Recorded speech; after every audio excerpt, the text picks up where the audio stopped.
They moved almost every year, and somehow it seemed as if there was an attempt to take people throughout the whole nation.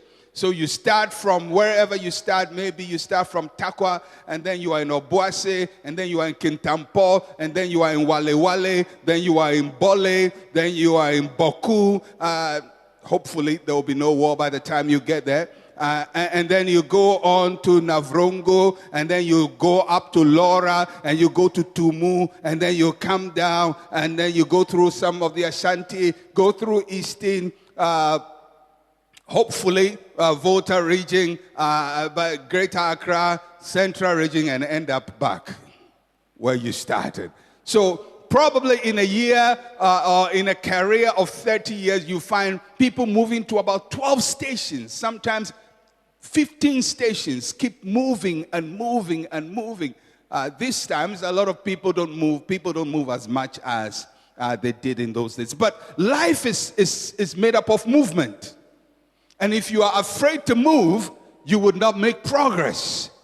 And we see in the story of Israel that they were always moving. As a matter of fact, that the name that was given to the children of Israel was Hebrews. People call them Hebrews. Hebrews simply means strangers. They were always moving. They never settled anywhere. Their name became synonymous with movement. They were strangers, constantly on the move. Maybe you feel like a Hebrew in life. Always a stranger, always moving. But movement is not negative.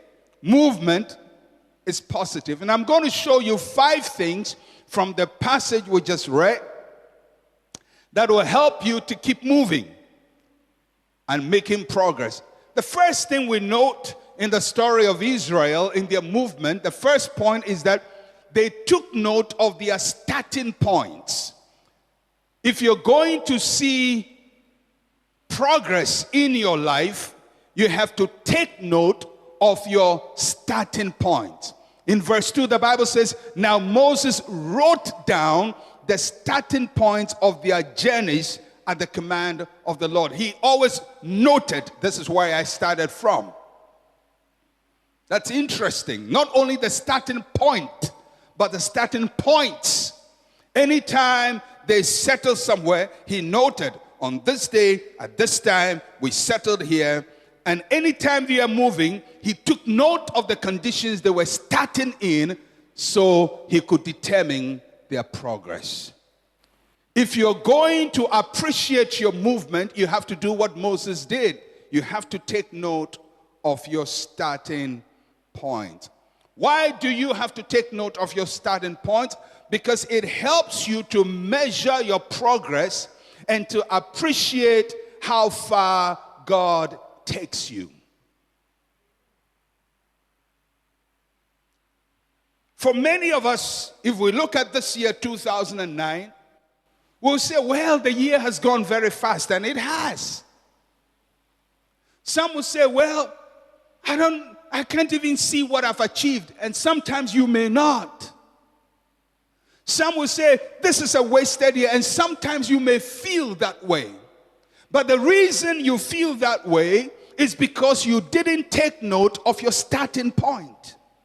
And because you don't take note of your starting point, you cannot appreciate how far you have come. Because you see, in life, you start from one point. You aim at another point. In between, there is a distance. And sometimes you look at yourself and you have not arrived at where you intended to arrive. And so you say, I have not made progress. But as much as you have not arrived at where you intended, you are also not where you used to be. You have made progress. You are in transition. You are not where you used to be. You are not where you want to be, but you are making progress. And so Moses, anytime they started, would write a note indicating their starting point, so he can measure progress. A lot of you have made progress this year, but you can't measure it because you didn't take note of your starting point. 11 months ago, where were you? Or some of you can look at your life and you say, 11 months ago, I was not married, but I'm married. 11 months ago, I had no job. I have a job now.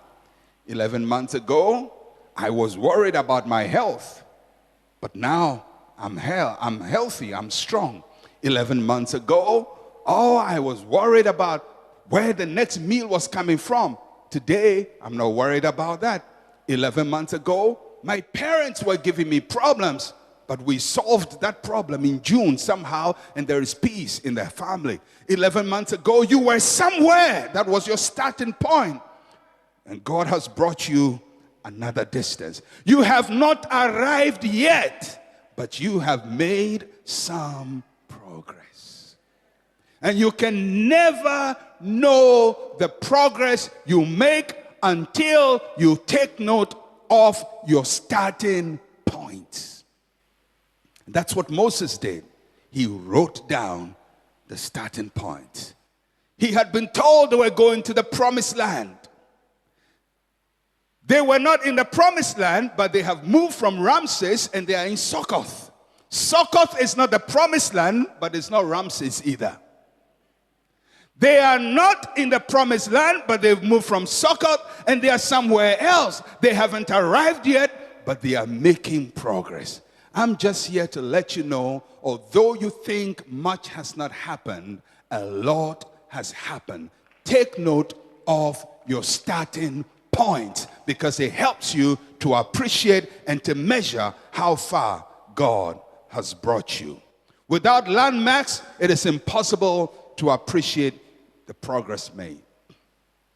Anytime I travel by air, I'm amazed at distance.